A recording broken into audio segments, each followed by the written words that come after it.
Welcome back to Top Story for Markets. The November jobs report due out in about 2 hours. Economists are looking for 200,000 new jobs added to the economy last month in the month of November. The unemployment rate is expected to hold steady at 4.1%. Futures this morning ahead of the report look pretty good. Take a look at futures indicating a gain of about 50 points on the Dow Jones Industrial Average. The Nasdaq, the S&P 500 also higher this morning ahead of the numbers. Joining us right now is Hank Smith. He is co-chief investment officer at Haverford Trust. Hank, it's always a pleasure. Good to be with you. You think there's more runway for this market? Oh, absolutely. The backdrop is very strong. You have the U.S. economy growth accelerating, global growth accelerating. The IMF says next year there are only going to be 6 countries worldwide that are in a recession. That's a record low. That's a real rarity. You have corporate profit growth that's strong both here and abroad, and you have benign inflation and low interest rates. From a fundamental basis, it can't get any better. From a sentiment basis, there's still anxiety out there. I think we're finally shifting toward the optimistic phase, but we're nowhere near the euphoric phase in this market. No, not speculative yet. Maybe in the cryptocurrency world. Maybe Bitcoin. Okay, but there's that. There's Bitcoin, right? I don't know if you see a collapse in Bitcoin and the other cryptocurrencies, whether that's going to have an impact in the stock market. I don't think so. But fund flows don't suggest this mad rush into equities that you normally see in the late stages of a bull market. At all. In fact, fund flows continue to favor fixed income over equities, and that's very unusual at this stage in a bull market. Fascinating. Hank, let's say that the unemployment rate falls below 4%. Does that kick the Federal Reserve into higher gear in terms of interest rate increases, and does that surprise the market in 2018? You've got a new Fed chief coming in. I mean, that creates an interesting mix. Is that something people aren't baking into the market right now? We would have had this exact same conversation at 5%. At 4.5%, excuse me, and yet there hasn't been any inflation. There's been modest wage growth, but nothing that gets you worried like 3.5%, 4% wage growth that tends to be inflationary. So I think the Federal Reserve is going to be looking at inflation more than the employment level at this point. Hank, you spoke about sentiment and how positive it is. And we saw consumer confidence at a 17-year high.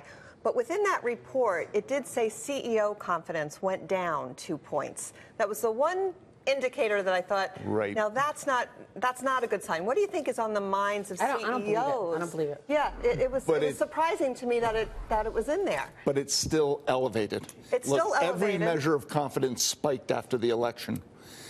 Small business confidence, CEO confidence, consumer confidence, and they've remained elevated.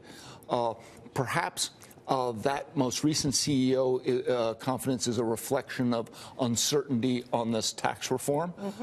But I think in the next week or two, we're going to have certainty, and I would suspect that number goes back up. What do you avoid here? Because, again, if you look at the 10-year Treasury, we look at the yield all the time. If you have an economy in the U.S. and around economies around the world that are booming and you have such a tight labor market, it seems like that our bond investors wrong in terms of the potential inflation on the horizon and the fact that the Fed could raise interest rates a lot faster going into the new year. Well, look, I think you remain diversified here.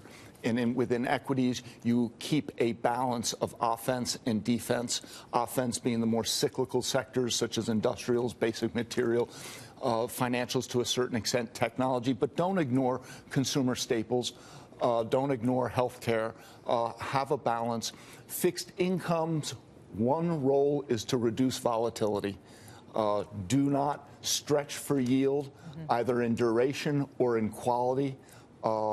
Avoid junk, and recognize that the fixed income part of the portfolio is just there as an anchor to windward to reduce volatility because you're not getting much return. Once they get that corporate rate of 20%, are companies more poised to buy back stock or put that money into investment and hiring people? I think both. I think both, and I think both are good. This tax reform is going to have a bigger impact on corporate profits than it is the economy. It will have a positive impact on the economy, but a bigger impact on profits. And the reason is not much is being done on the individual side. Yeah. And this economy is driven by the consumer. Is that a worry, though? Yeah, not much done. Look what you just said. Not much done on the individual side, but this economy is driven by the consumer. Well, Maria, let's look at it positively. I don't think you're going to have a situation where the economy overheats. Okay. Because one of the reasons we're in the longest or second longest expansion, which I believe will turn into the longest expansion, is at 2% growth. There's not enough growth to create excesses. And excesses are what lead to the next recession, whether it's in inflation, employment, misallocation of capital. At 2%, it's hard to have any excesses, hence this very, very long expansion. But if it starts to heat up to 3, 3.5%, 4%, particularly 9 years into an expansion, you could create excesses. All right, we'll be watching that. Hank, great to get your insights. Good to be with you. Thank you so much. Merry Hank Smith Christmas. joining us there. Stay